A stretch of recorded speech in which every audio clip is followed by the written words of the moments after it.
Puji nama Tuhan. Hari ini kita kembali akan merenungkan firman Tuhan yang saya mau beri tema hati yang penuh belas kasihan. Di dalam Lukas pasal yang ke-10 ayat yang ke-37 secara khusus berkata, jawab orang itu, orang yang telah menunjukkan belas kasihan kepadanya. Kata Yesus kepadanya, pergilah dan perbuatlah demikian.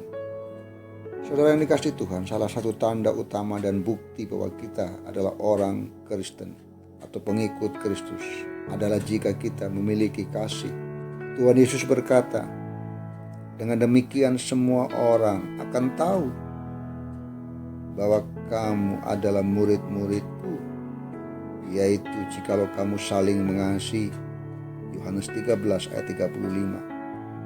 Jadi sebagai pengikut Kristus, kita wajib mengikuti teladan Kristus, di mana kasih menjadi gaya hidup kita sehari-hari.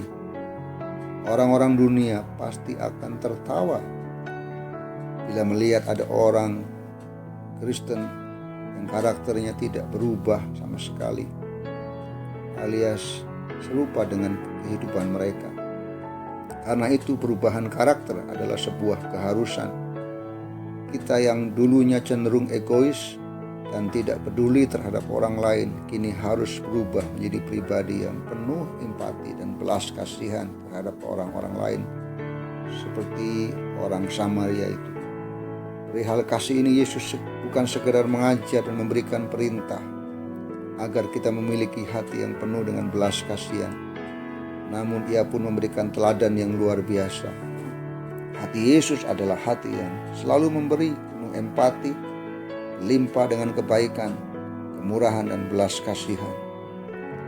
Begitu mulianya hati Yesus sehingga Dia bukan saja berkata-kata atau berteori, namun rela datang ke dalam dunia ini dan menyempurnakan perbuatannya melalui kematiannya di atas kayu salib untuk menanggung segala dosa dan kelemahan kita.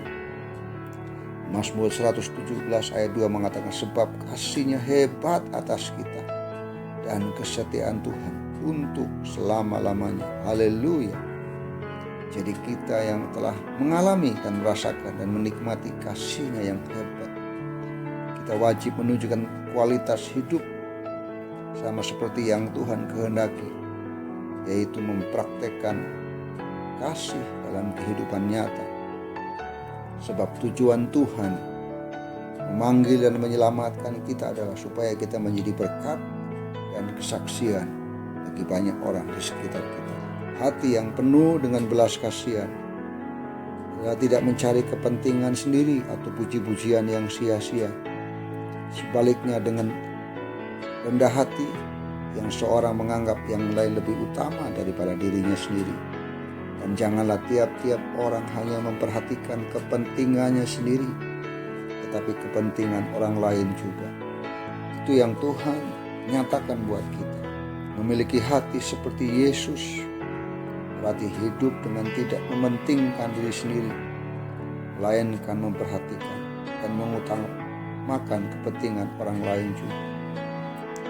Mari kita mau terus berdoa dan memohon kepada Tuhan supaya Tuhan berikan kepada kita hati yang penuh dengan belas kasihan, secara khusus sama seperti yang Yesus ajarkan selama Dia ada dalam dunia ini.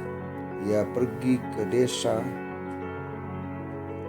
ke berbagai tempat, dan ketika melihat orang-orang yang membutuhkan pertolongan, tergeraklah Tuhan Yesus oleh karena belas kasihan-Nya untuk menolong, untuk menyatakan kuasa-Nya dengan menyembuhkan mereka. Biarkan terus kita belajar untuk semakin memiliki hati yang penuh belas kasihan terhadap jiwa-jiwa orang-orang yang ada di sekitar kita, yang membutuhkan kasih dan lawatan dari Tuhan. Biarkan hidup kita semakin dipenuhi dengan belas kasihan Tuhan, sehingga lewat hidup kita ada banyak orang mengenal dan mengalami Kristus. Kiranya Tuhan Yesus memberkati kita semua.